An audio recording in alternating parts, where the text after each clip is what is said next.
I mean, restarting talks with Iran, that's ludicrous. Does he really mean that? Or does he really just say that to sort of solidify his long-term political needs? Well, it was Chuck Schumer who said that. He's yes, a Democrat, not a Republican. I know.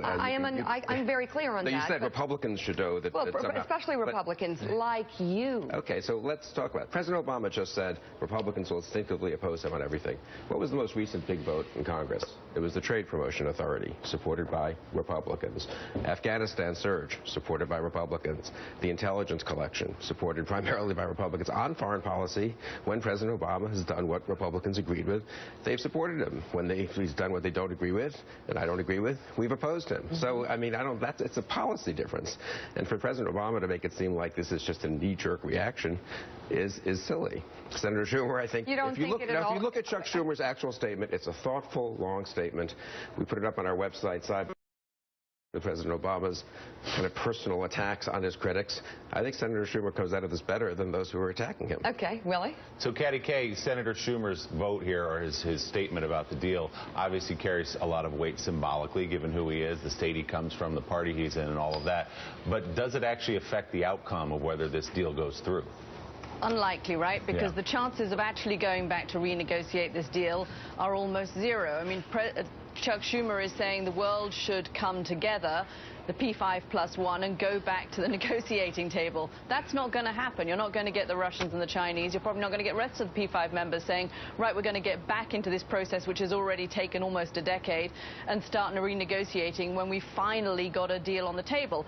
Also, what would happen to the sanctions regime, the international sanctions regime, in the meantime? The United Nations Security Council has already voted to say that they would lift their sanctions. So you'd be in a weaker position. And this is what I think the critics of this deal, and Mika, you raised this yesterday, the choice is what happens now. Let's be realistic. We have a deal on the table. Do we take that deal, or do we take the deal off the table and walk away from it? Because those are really the only two options at the moment. No, that is the choice, and critics have tried to say what would happen. The U.S. would maintain its sanctions. The secondary sanctions would have an effect on Europe. The sanctions regime would be a little weaker than it was 3 months ago, but it would be stronger than it was in 2009, 2010. We could contain Iran. It would be back to the status quo before these negotiations. You guys said this would be calamitous for our reputation and for this White House if all of a sudden they just said, oh, forget it, let's just not do it. That's crazy. You know, we have a thing called representative government here, where Congress gets to approve major issues in foreign policy. There was a SALT agreement in 1979 that President Carter signed, that it was calamitous, and the Europeans supported, and everyone else was for, and it would be calamitous if Congress didn't ratify it. It did not ratify that treaty.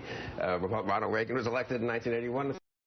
Okay with regard to the Soviet Union. Hey, Michael Warren, do you get the sense that any of the members of the Democratic minority, Chuck Schumer's colleagues in the Senate, were surprised at his decision?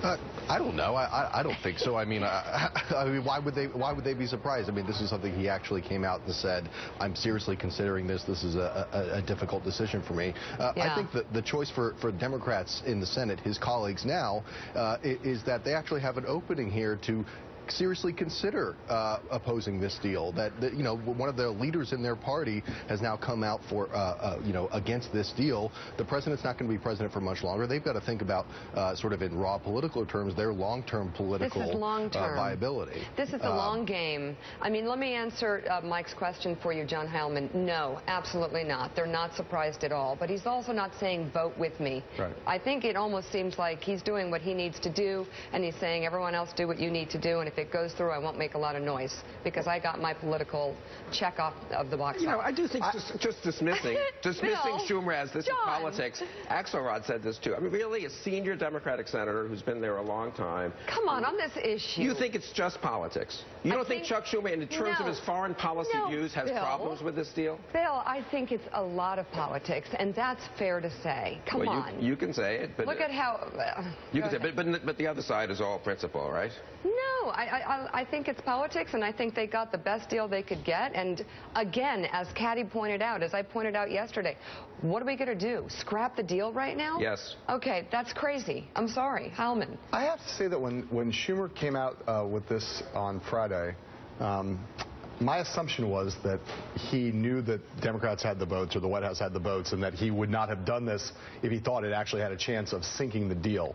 The votes, that is, to support an override of a congressional sanction. There's a vote and there's a vote. So I sort of assumed that. But the degree of opprobrium being heaped on Schumer by the whole of the ex-Obama caucus, Pluff, Axelrod, Dan Pfeiffer, John Favreau, all in the last few days, has made me rethink my view that this was kind of orchestrated, that they were going to give him a pass on this. Obviously, they're not giving him a pass on it, which makes me think that they are a little bit more worried about the consequences of this than I had thought they would have been on Friday. I know it was not orchestrated. I know they were surprised, and I think you're right. I had this look. Many of my conservative friends said, "Oh, that's Chuck Schumer. It's a clever thing." And that just must mean it's done. But it's not the case. They are worried that they could get to 67. They already see themselves going below, I think, above 60 in terms of the number of no votes in the Senate, which is going to be embarrassing. He'll have to veto it anyway. But I think they really are nervous now.